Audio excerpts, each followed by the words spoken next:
Hi everyone, welcome. My name is O-Sheena. I'm so happy that you're here. I'm going to be sharing kind of like a Christian fiction starter kit. I got this idea from one of the people watching my live the other day, so I'll link my live down below.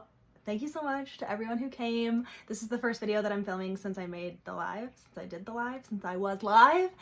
And it was really great. I just love you guys so much. But one of the questions that I got on the live was either a top 5 Christian fiction or kind of like a starter kit for people who want to get into Christian fiction. And I have several recommendation videos on my channel. I'll link the playlist down below. I've got so many, but it's literally my favorite thing to do. And these are a different collection of books. What I tried to think about was I really tried to keep people in mind who've never read Christian fiction before or who might just be like new Christians in general. And I feel like these books will give you a perspective on Christianity and Christian life and just like help you to kind of see what it would look like to live it out. Of course, there's romance in some of these books, but I do have some general fiction, a romantic suspense, and then some just straight romance as well. And I will write them all down below. But yeah, I'm excited to share these books with you. Let me know if you've read any of these books, but hopefully these are some good just starting points for you if you want to get into Christian fiction. And then I encourage you to subscribe because I'll always be sharing more books that I think are really good in this category. So here we go. The first one is And the Shofar Blew by Francine.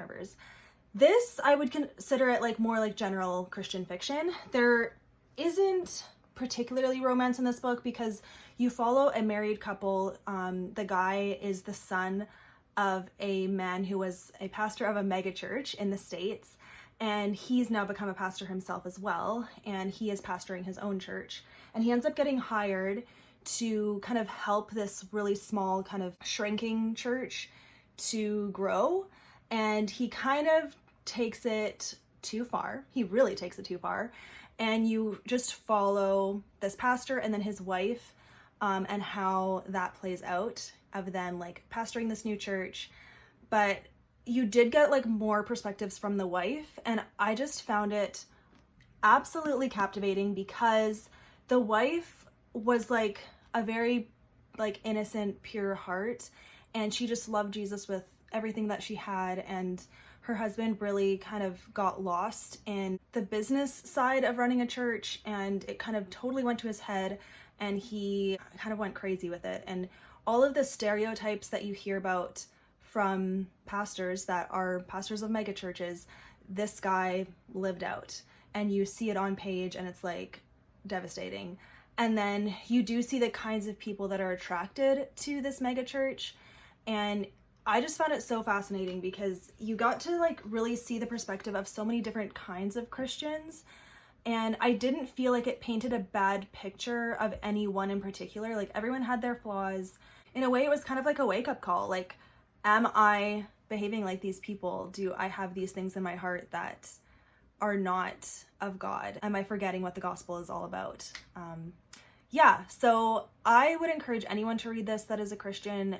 Highly recommend. I thought it was amazing. I loved the ending and how Francine just like showed grace in all of these areas. It was amazing. So highly recommend.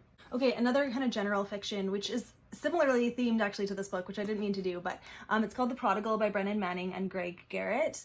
So this also follows a pastor, and he ends up being a part of a scandal near the beginning of the book, and you follow the aftermath of that. So he gets in trouble, he is asked to step down from his church, and he has to like rebuild his life, and you follow him doing that. Yeah, again, all the stereotypes you hear about of mega churches and the pastors that can't like bear the weight of it, you see it play out in this book. And I feel like books like this for new Christians, but really for any Christian, it's just meant to be like a reminder that this is what humans do with fame, with power.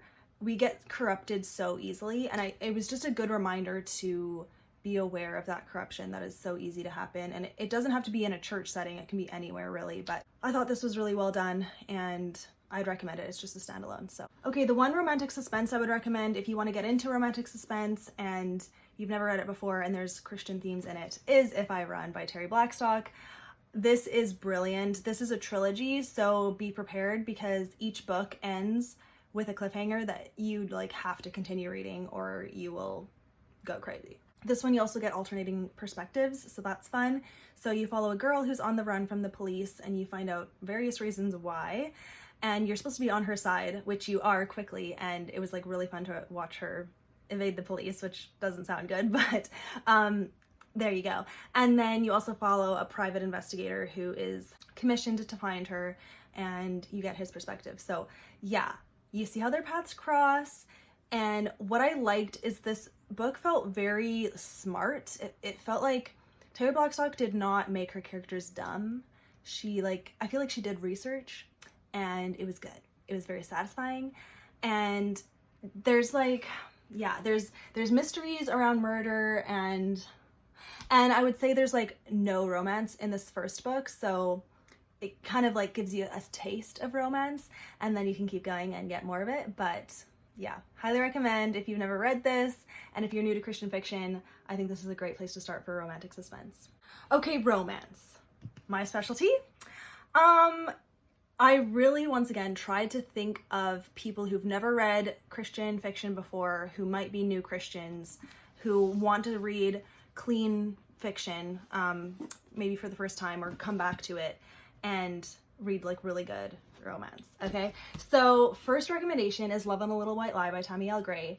This one is cool because it does follow an atheist. So this girl, yeah, she thinks religion is just a crutch and she thinks it's silly, but she ends up getting a job at a church, and so she's exposed to it a lot. But of course there's romance. Like it's definitely about this girl like on her journey of faith, but then there are men involved as well, and it's so satisfying. And yeah, it's just really good. I'm gonna give you the bare minimum here. You need to just read it, okay? It's really good. This is technically the first book in a companion trilogy that you basically do need to read in order. So enjoy. And yeah, if you've never read Christian romance before, I feel like this is a great place to start. And I know all of my OG followers can back me up that this is amazing. So hype it in the comments, you guys. Everyone needs to read this book. Okay, but again, another romance that I feel like lots of different people could like. And if you want to like get into clean romance, but read really quality romance, Stay With Me by Becky Wade. For some reason, this feels like one of her best written books ever. I just think the storyline was so unique. Plus her writing was so good and funny. And the romance was like so adorable. Like I just wanted to die. It was so cute. All of those together, it was really good. Okay. So this follows a woman who is like she's like a women's ministry person. And so she's in the public image and she is addicted to drugs.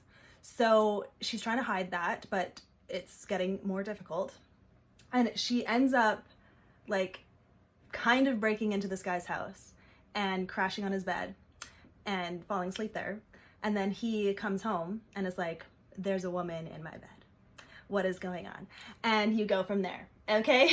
And it was really good. So then there's also kind of like an overall storyline where this girl was, when she was a kid, she was on, was it a missions trip or something? I forget. She was in Mexico, I want to say, and there was an earthquake and she got trapped for a couple days, and she was trapped with a couple other kids. And so you follow them also throughout this book. Like you get their perspectives a little bit of what happened and the trauma that is there for that. So yeah, that's kind of like the overall like storyline, but then you follow this girl in particular battling with her addiction and trying to recover. But the romance is so good because it's like really funny. I felt like it felt very real. I liked the writing of it. They just felt like real people.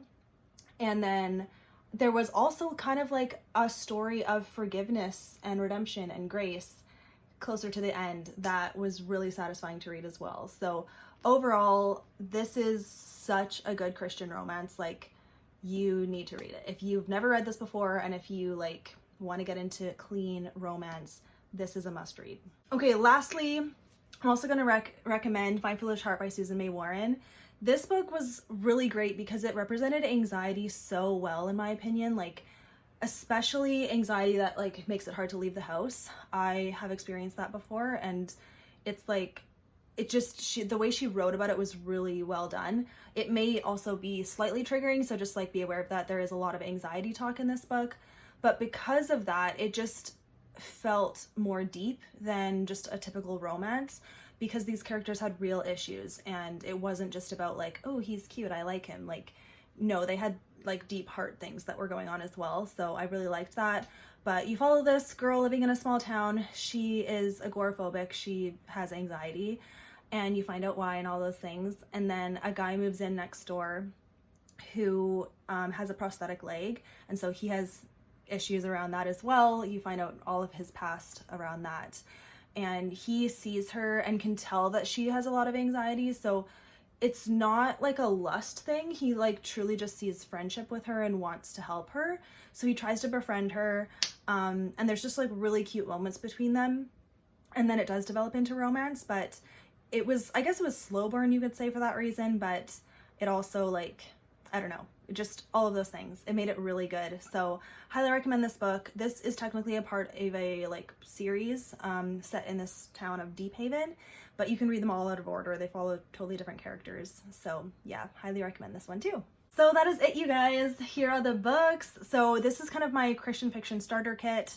I will write them all down below. Again, highly recommend all of these books, especially if you're a new Christian, or if you're trying to find clean fiction to read, or if you've just never read Christian fiction before. I feel like these books are a great place to start, and they really show like all of the good qualities that Christian fiction has, and then you can just go from there. There's lots of great books within all of these authors. They've written other books that are so good. And then check my videos for other recommendations. There's so many good books out there. But yeah, these are my recommendations for today. So thank you for watching, you guys. I will see you in my next video. Bye.